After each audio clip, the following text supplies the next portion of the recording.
Hello guys, नमस्कार। स्वागत है आपका जियो स्माइल यूट्यूब चैनल पर। गाइस, आज हम डिस्कस करेंगे इम्पोर्टेंट आर्टिकल्स जो हमारे एग्जाम्स के लिए काफ़ी इम्पोर्टेंट साबित रहेंगे गाइस। तो चर्चा कर लेते हैं महत्वपूर्ण अनुच्छेद गाइस। ओके, एक्चुअली वीडियो तैयार हो रहा था लेकिन बीच में कुछ डिस्टर्बेंस हुआ, इसलिए फिर ये मैं आपको इस तरह से समझा देता हूँ। प्रिपेयर्ड 26 नवंबर 1949 को हो गया था, मतलब अंगीकृत जिसे कहते हैं हम लोग, अंगीकृत 26 नवंबर 1949 को ये तैयार हुआ बनकर। और लागू कब हो गया गाइस? लागू हुआ 26 जनवरी 1950 को। ठीक है, ये 26 नवंबर 1949 को, ये 26 जनवरी 1950 को लागू हो गया था गाइस। ओके, तो हमारा भारत देश क्या बन गया? रिपब्लिक हो गया। इससे पहले क्या, हमारे भारत देश में जो भी शासन व्यवस्था चल रही थी वो भारत सरकार अधिनियम 1935 से चल रही थी गाइस। ठीक है, थोड़ा याद रखना। यहाँ तक जो शासन चल रहा था वो भारत सरकार अधिनियम 1935 के अधिनियम के तहत चल रहा था। जैसे ही हमको हमारा रिपब्लिक मिल गया, हमारा संविधान मिल गया, एक लोकतंत्र सबसे बड़ा दुनिया का लिखित और लचीला संविधान, वो हमारे पास मौजूद है और हम उसको प्रोटेक्ट करने में पूरी तरह से कर्तव्यनिष्ठ हैं। हम अधिकारों के प्रति, अपने संविधान के प्रति, अपने कर्तव्य के प्रति आज भी हम अपने भारतीय होने पर गर्व करते हैं गाइस। तो एंड ऑफ डिक्टेटरशिप रूल, इसका मतलब होता है तानाशाही शासन का अंत।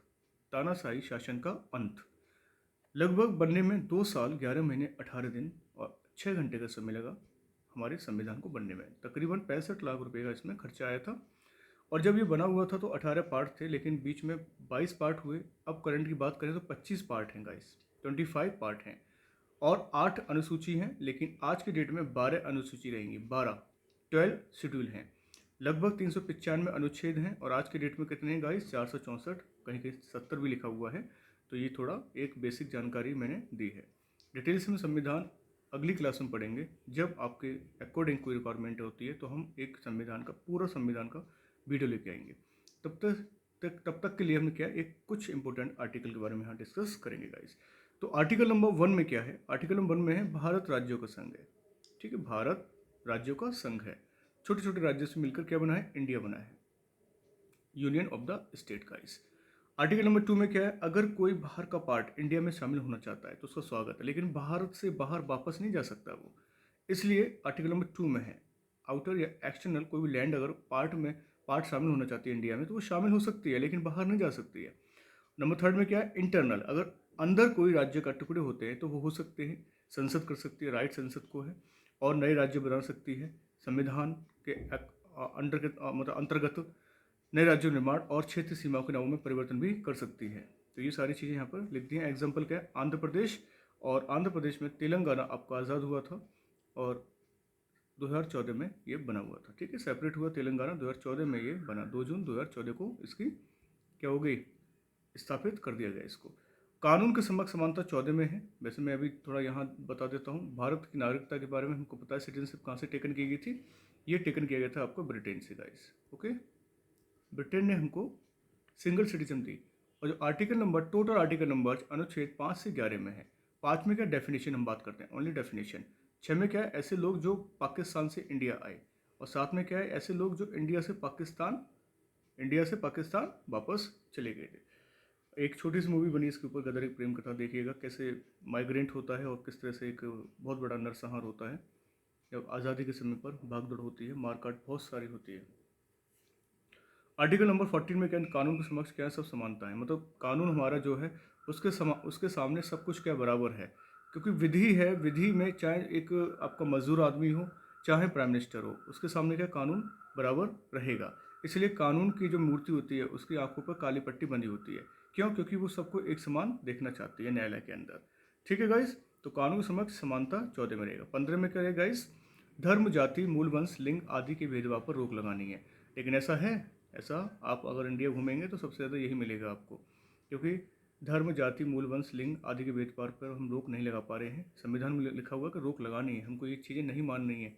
लेकिन क्या करें, हम लोग सब एक ही दिशा में बहते जा रहे हैं और एक ही जैसी नदी का पानी एक तरफ चलता जाता है, इसी तरह से हम लोग एक तरफ चलते जा रहे हैं। जहाँ नदी गिरेंगे वहीं हम लोग गिर जाएंगे आके। तो ऐसी सिचुएशन हमारे साथ बनी हुई है। तो आप कोशिश करें, जो पढ़े लिखे थोड़े युवा हैं, यंगस्टर हैं, वो थोड़ा फोकस करें। आर्टिकल नंबर 15, एक मूवी भी आई है, उसको आप देखिएगा अच्छी तरह से। आर्टिकल नंबर 16, सभी नागरिकों को अवसर की समानता का अधिकार है। किस चीज़ में है? गवर्नमेंट सर्विस, लोक सेवा, मतलब सर्विस करने के लिए सबके पास अधिकार है। जैसे आप तैयारी कर रहे हैं, कोचिंग में तैयारी कर रहे हैं, घर पर तैयारी कर रहे हैं, तो एक सर्विस की तैयारी कर रहे हैं, आपको अवसर दिया है सरकार ने कि आप लीजिए, आप इंटेलिजेंट है तो आप आगे बढ़िए और नौकरी प्राप्त कर लीजिए। आर्टिकल 17 एंड ऑफ अनटचेबिलिटी है।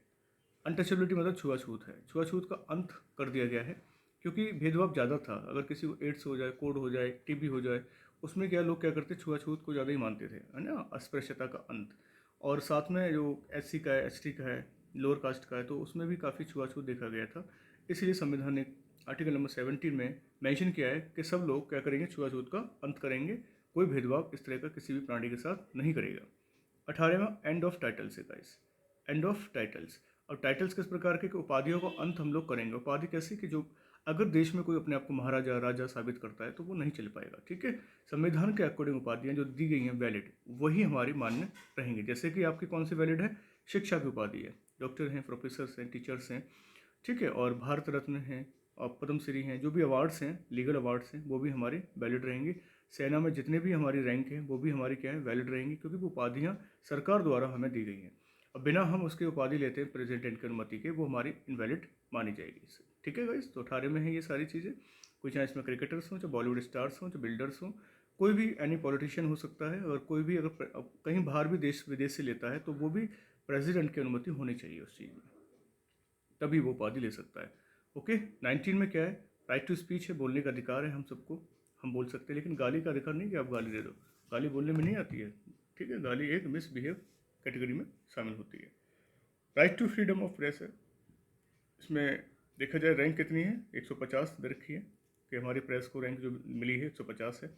Right to freedom of press 150 rank मिली हुई है पूरे इंडिया में, ठीक है। सबसे बेकार देखा जाए नॉर्थ कोरिया की है, नॉर्थ कोरिया, ठीक है, वहाँ तो कुछ भी नहीं है। जो वो चाहेगा, किंग जोंग वहाँ का जो वो आपका राजतंत्र है, राजा है, वही सब कुछ है वहाँ पर, ठीक है। वहाँ कोई डेमोक्रेसी नहीं है, ठीक है। राइट टू फ्लैग आप जानते हैं, झंडा फहराने का भी अधिकार है हमको। 90C में क्या है? संगठन सभा करने का भी अधिकार है, संगठन बना सकते हैं, सभा भी कर सकते हैं गाइस, तो इंपॉर्टेंट फैक्ट रहेगा। 90D में क्या है? हम लोग घूम सकते हैं, भारत में कहीं भी हम लोग घूम सकते हैं, कहीं भी जा सकते हैं, कोई दिक्कत नहीं होगी, ठीक है। 19D में ट्रैवलिंग इन इंडिया। 19E में क्या है? हम लोग वास कर सकते हैं, मतलब रेजिडेंस बना सकते हैं कहीं भी। तो जम्मू कश्मीर भी हमारा हो चुका है, इसलिए हम जम्मू कश्मीर में भी अपने कहीं ना कहीं रेजिडेंस बना सकते हैं। अगर नौकरी वहाँ पर हमारी लगती है तो हम वहाँ पर काम कर सकते हैं गाइस, ठीक है। तो ये सारी चीज़ें मैंने बता दी हैं। और 21 राइट टू प्रॉपर प्राइवेसी है, निजता का अधिकार कहते हैं। राइट टू मैरिज, शादी करने का अधिकार भी है। और राइट टू फूड, भोजन करने का भी अधिकार हमें 21 में दे रखा है गाइस। 21 एक ऐसा आर्टिकल है जो आपका बाहर से अगर कोई अटैक होता है, बाहरी आपात में या कोई इमरजेंसी में, इंटरनल इमरजेंसी में, ये भंग नहीं होगा गाइस, ओके। और ना 19 भंग होगा। 19 अशांति में मतलब आंतरिक आपातकाल में भंग नहीं होगा। अगर बाहरी आपातकाल होता है तो 19 भंग हो सकता है, सिर्फ 21 और 20 भंग नहीं होंगे, याद रखना। 20 और 21 हमारे हमसे रिलेटेड है, हमारी सांस से रिलेटेड, हमारे खाने पीने से रिलेटेड, इसलिए 20 और 21 ये डिसॉल्व नहीं हो सकते। 21A में क्या है गाइस? 21A में है right to primary education, right to primary education, ठीक है, प्राइमरी एजुकेशन। अब प्राइमरी एजुकेशन में जितने भी बच्चे 6 से 14 वर्ष के बच्चे हैं उनको राइट है, और वो बच्चे जो हैं अपनी एजुकेशन ले सकते हैं। अगर कहीं भी हमारे आसपास बच्चे देखें तो हमारा भी राइट बनता है कि हम उनको एडमिशन कराएं। जरूरी नहीं कि ब्लड रिलेशन हो, सिबलिंग्स हो, हमारे इंडियंस लोग हैं, अगर पढ़ेंगे तो अच्छी बात है, अपराध कम होगा। अगर नहीं पढ़ेंगे तो फिर अपराध को बढ़ावा ज़्यादा से ज़्यादा मिलेगा उनको। तो कोशिश करें कि हम प्राथमिक शिक्षा का अधिकार को बढ़ावा दें, ठीक है, 6 से 14 वर्ष के बच्चों को। 21A में एक 45 भी मर्ज किया गया है, वो हम बताएंगे बाद में जब 45 के बारे में डिस्कस किया जाएगा, ठीक है गाइस। आर्टिकल नंबर 25 है, हम धर्म के प्रचार प्रसार की स्वतंत्रता है, हमें किसी भी धर्म को हम मान सकते हैं, ठीक है। यहाँ पर प्रचार प्रसार कर सकते हैं, advertise to any religion, any religion, किसी भी धर्म का हम क्या कर सकते हैं? प्रचार प्रसार कर सकते हैं गाइस, ओके। और मनचाहा काम भी कर सकते हैं इसी के अंतर में, एनी रिलीजन में। 27 में क्या है? अगर कोई रिलीजन को दान देता है, डोनेशन, डोनेशन किसको? Donation to any religion institute, तो वो क्या होगा? टैक्स फ्री होगा इस, उस पर किसी प्रकार का टैक्स नहीं लगेगा। ठीक है, कोई भी रिलीजन होती है, धार्मिक संस्था होती है, कोई भी आप चेक काट कर देते हो, चाहे आप गुरुद्वारे में दीजिए, बुद्धिस्ट जैन मंदिर है या टेम्पल्स में दीजिए, तो वो आपका टैक्स फ्री होगा, उस पर कोई टैक्स नहीं लगेगा। आर्टिकल नंबर किसमें 27 में गाइस। ओके, महत्वपूर्ण गाइस ये कुछ आर्टिकल्स हैं। मेरी स्पीच पे जाना, राइटिंग भी ठीक है, और समझने को समझ लेना, बस थोड़ा एरर आता है क्योंकि मार्कर स्लिप जाता है, इसलिए कोशिश करना समझने की मेरी स्पीच के अकॉर्डिंग। आर्टिकल नंबर 30 में क्या, जो माइनॉरिटीज़ हैं, माइनॉरिटीज़ अल्पसंख्यक को शैक्षिक जो एजुकेशन इंस्टीट्यूट है, एजुकेशन इंस्टीट्यूट है, उनको खोलने का अधिकार है, उनमें प्रशासन करने का अधिकार है। ठीक है, एजुकेशन इंस्टीट्यूट ओपन करने का अधिकार है, करने का अधिकार है गाइस। ओके, प्रशासन करने का अधिकार है, प्रशासन भी कर सकते हैं, एडमिनिस्ट्रेशन भी करने का अधिकार है। आर्टिकल नंबर 30 में गाइस। ओके, इंपॉर्टेंट है, काफ़ी सारी चीज़ें इंपॉर्टेंट मैं यहाँ लिखा रहा हूँ, यहाँ से क्वेश्चन आपका डेफिनेटली फंसेगा, पक्का फंसेगा, याद रखना। 32 संवैधानिक उपचारों का अधिकार है, यहाँ पर संवैधानिक उपचारों का अधिकार है, उपचारों का अधिकार है। यही एक संविधान का एक आर्टिकल है जो एक इम्पोर्टेंट रहता है, मतलब कभी किसी भी आर्टिकल का या किसी भी राइट्स का आपका उल्लंघन होता है तो 32 आपका रेमेडीज़ है, और ये आपके वायलेशन जितने भी राइट्स हुए हैं उनको रोकेगा, कोशिश करेगा। ठीक है, और प्रोटेक्शन करेगा आपका सुप्रीम कोर्ट। आपके मौलिक अधिकारों का रक्षक कौन है? सुप्रीम कोर्ट है। तो कॉन्स्टिट्यूशनल रेमेडीज़, ठीक है, राइट टू कॉन्स्टिट्यूशनल रेमेडीज़, तो याद रखना आप गाइस। ठीक है, किसी भी राइट का अगर उल्लंघन होता है तो 32 एक तरह से उपचार करेगा उस चीज़ में, कोशिश करेगा, ठीक है, इस चीज़ में, और आगे के लिए आपके राइट्स को प्रोटेक्ट करने का अधिकार भी आपको देगा। 36 में क्या है? DPSP की परिभाषा है, परिभाषा, ठीक है, directive principle state policy, Hindi में कहते हैं राज्य की नीति निर्देशक सिद्धांत या तत्व कहते हैं गाइस। ओके, 38 में हम डिस्कस करेंगे राज्य लोगों के कल्याण को बढ़ावा देने के लिए सामाजिक व्यवस्था को बनाएगा। ठीक है, राज्य लोगों के कल्याण को बढ़ावा देने के लिए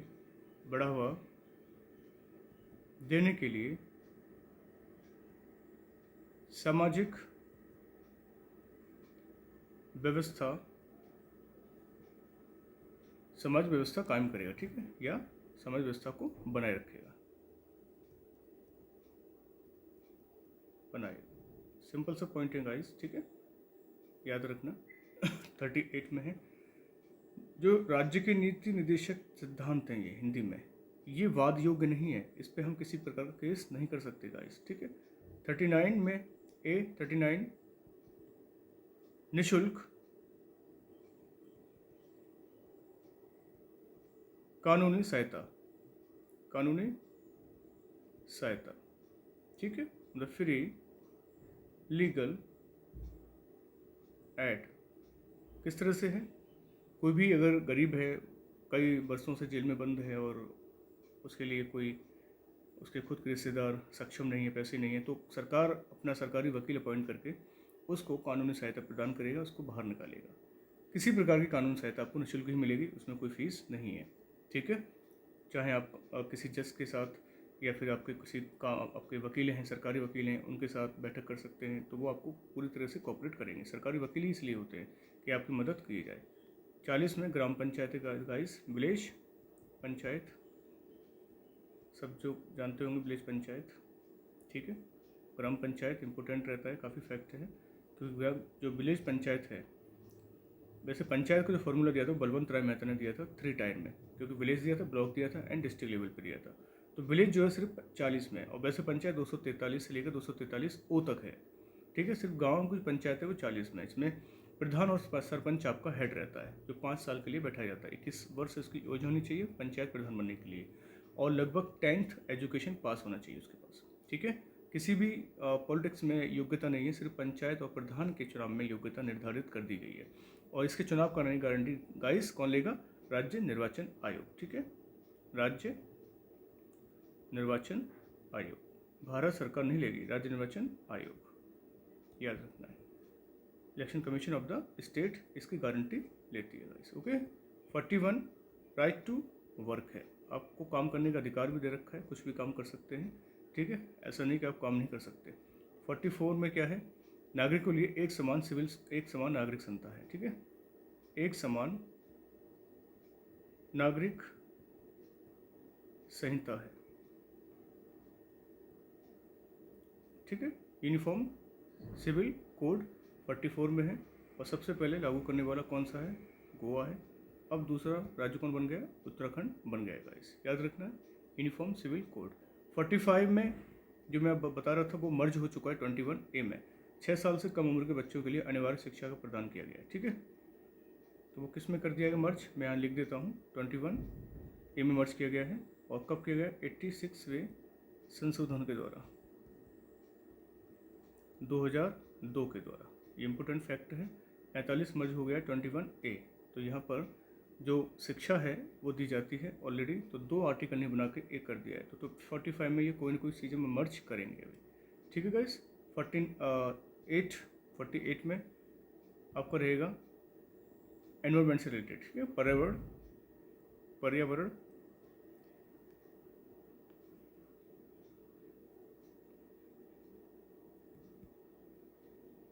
व पौधारोपण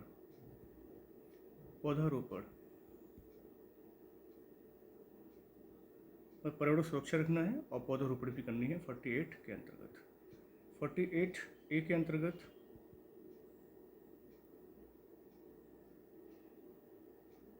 सॉरी गाइस, ये A में रहेगा और ये 48 रहेगा, जिसमें हम लोग बात करेंगे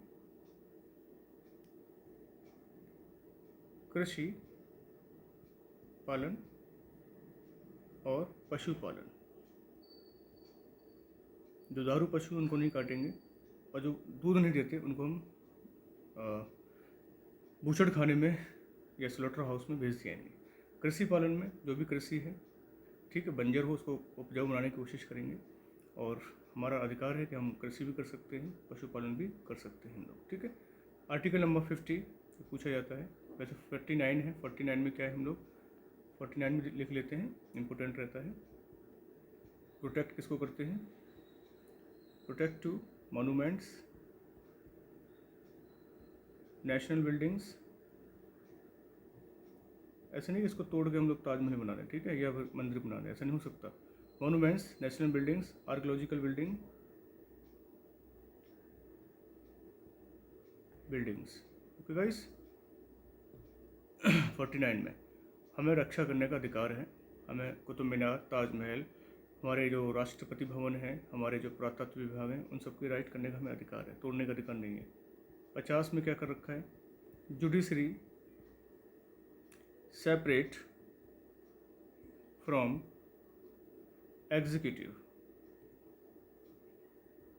मतलब कार्यपालिका से न्यायपालिका का अलग होना का। इस हिंदी में भी मैंने बोल दिया है, कार्यपालिका का न्यायपालिका से अलग होना। पहले राजा ही न्याय करता था, प्राचीन भारत में देखा जाए राजा ही सब कुछ करता था, लेकिन अब जुडिशरी को देख रहा है सुप्रीम कोर्ट, एग्जीक्यूटिव को देख रहे हैं प्राइम मिनिस्टर और प्रेसिडेंट, ठीक है, तो इसलिए अलग अलग हो चुका है सारी चीज़ें। 51 में क्या है, इंटरनेशनल पीस है, international peace and security, peace and security, अंतर्राष्ट्रीय शांति और सुरक्षा बनाए रखना है।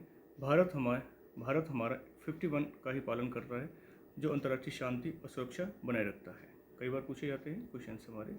51A में फंडामेंटल ड्यूटीज़ हैं, फंडामेंटल ड्यूटीज़ गाइस, ओके।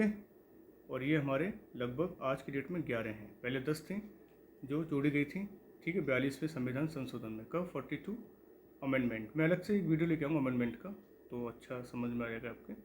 ये तब जोड़े गए थे, लगभग 10 जोड़े गए थे, और लगभग आज की डेट में कितने हैं, 11 हैं। जैसे 6 से 14 वर्ष के बच्चों को माता पिता का अधिकार है कि वो वहाँ पर एजुकेशन उनको दिलाई जाए, ठीक है। हम बात करेंगे 54 इलेक्शन ऑफ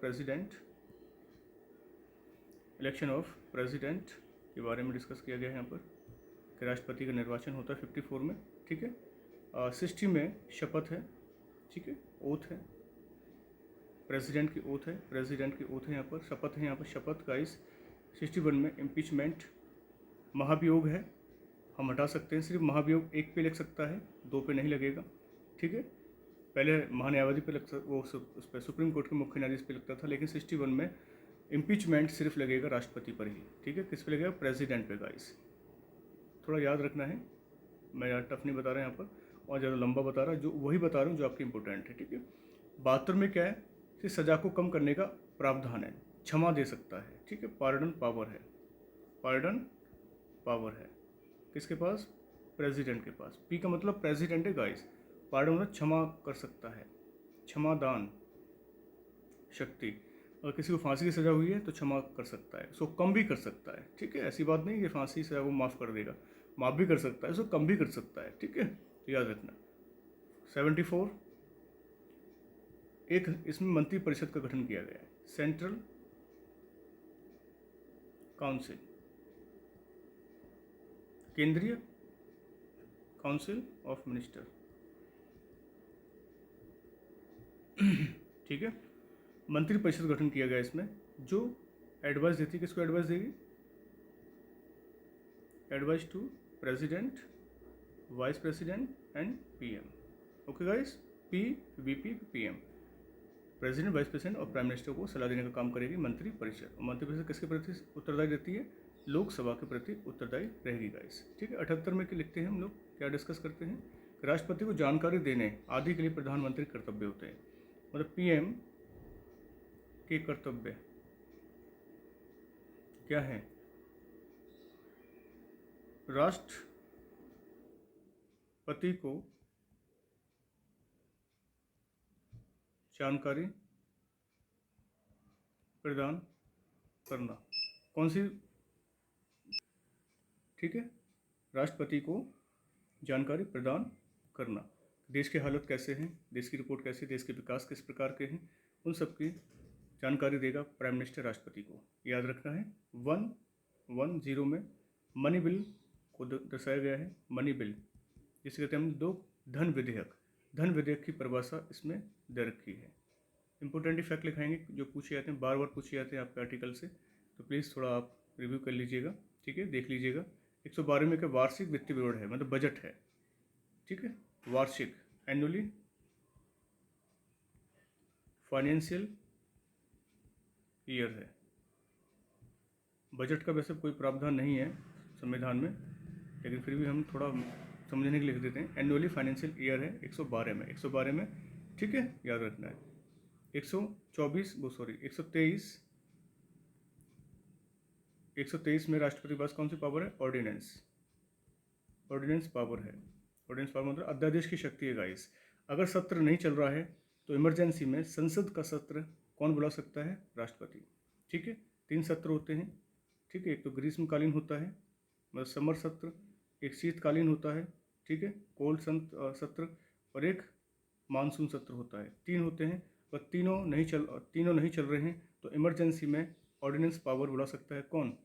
अध्यादेश की शक्ति। 123 के अंतर्गत संसद की बैठक राष्ट्रपति बुला सकता है इमरजेंसी में, ठीक है, याद रखना है। 124 में क्या है? Composition of supreme court, composition of supreme court मतलब सुप्रीम कोर्ट का गठन की बात यहाँ पर की गई है। 143 में क्या है? सुप्रीम कोर्ट से परामर्श लेने की राष्ट्रपति शक्ति है।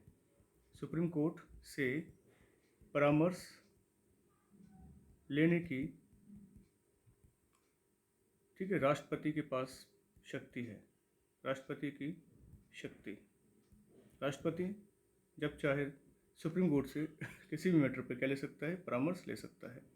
148 में क्या है? कैग है, ठीक है गाइस, कैग। 148 में क्या है? कैग अपॉइंटमेंट, नियुक्ति रखी है कैग की, डिस्कस किया। कंप्ट्रोलर ऑडिटर जनरल, ठीक है। 149 में क्या है? इसकी पावर्स हैं, कैग्स पावर डिस्कस किया जाते हैं सारी की सारी चीज़ें, याद रखना है ना। 155 में क्या है? Appointment of governor, appointment of governor, appointment of governor. Okay guys. 165 राज्य का महाधिवक्ता ठीक है, क्या एडवोकेट होगा? एडवोकेट ऑफ द स्टेट, राज्य का महाधिवक्ता 165 में है। 76 में अटॉर्नी जनरल ऑफ इंडिया है, मतलब भारत का महान्यायवादी, जो अभी हाल ही में हुए मुकुल रोहतगी बनाए गए हैं। ठीक है, 30 सितंबर को मुकुल रोहतगी चार्ज संभालेंगे। फर्स्ट ऑफिसर ऑफ इंडिया, वो भारत के महान्यायवादी होते हैं 76 में, याद रखना। मैंने वो लिखा है नहीं, थोड़ा मैंने बोल दिया है, इसको थोड़ा आप मेंशन कर लीजिएगा। Okay guys. और 167 में क्या है कि जो मुख्यमंत्री है वो रिपोर्ट करेंगे किसे? सीएम रिपोर्ट टू गवर्नर, मतलब हाल सुनाएंगे, जानकारी देंगे अपने राज्य की सारी किसको सौंपेंगे? गवर्नर को। ठीक है। नेक्स्ट है 169, विधान परिषदों की रचना होती है यहाँ पर, composition of legislative council. Okay guys, Vidhan Parishad की यहाँ पर क्या होती है? संगठन होता है, मतलब गठन होता है यहाँ पर विधान परिषद हमारे 7 राज्यों में इस समय। ठीक है। नेक्स्ट, यहाँ पर गठन होता है, याद रखना है। ठीक है, परिषदों की रचना हम कर रहे हैं यहाँ पर। ठीक है, लेजिस्लेटिव काउंसिल की रचना की है हमने यहाँ पर। ओके, कहीं 171 में रखी है कि राज्यों में विधान परिषदों की संरचना भी है। 171 में भी क्या बात की गई है? संरचना, विधान की संरचना। ठीक है, राज्यों में विधान परिषदों की संरचना, मतलब उसमें सारी चीज़ें बताई जाएंगी। संरचना, कितने मेंबर हैं, कैसे क्या हैं, वो सारी चीज़ें यहाँ पर डिस्कस किया जाएगा। ठीक है गाइस, तो ये थोड़ा इंपॉर्टेंट फैक्ट है। ठीक है, मैं वही डिस्कस कर रहा हूँ जो हमारे इंपॉर्टेंट रहेंगे। आर्टिकल नंबर 200 में क्या है? राज्यपाल द्वारा बिल को स्वीकृति मिल जाती है। राज्यपाल द्वारा बिलों को स्वीकृति मिलती है, वहाँ पर प्रेसिडेंट के द्वारा मिलती है। बिलों को स्वीकृति मिल जाती है, राज्यपाल द्वारा बिलों को स्वीकृति प्रदान की जाती है गाइस। ओके, आर्टिकल नंबर 200 में। ठीक है, आर्टिकल नंबर 202 में राज्य बजट आता है, मतलब वार्षिक वित्तीय विवरण।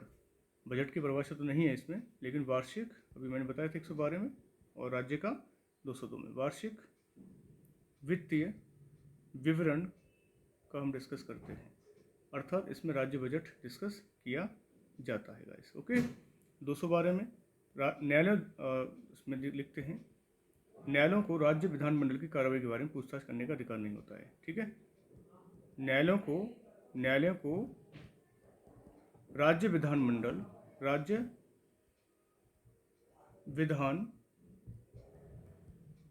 मंडल की कार्रवाई के बारे में पूछताछ करने का अधिकार नहीं है। की कार्रवाई के बारे में पूछताछ करने का अधिकार नहीं है गाइस।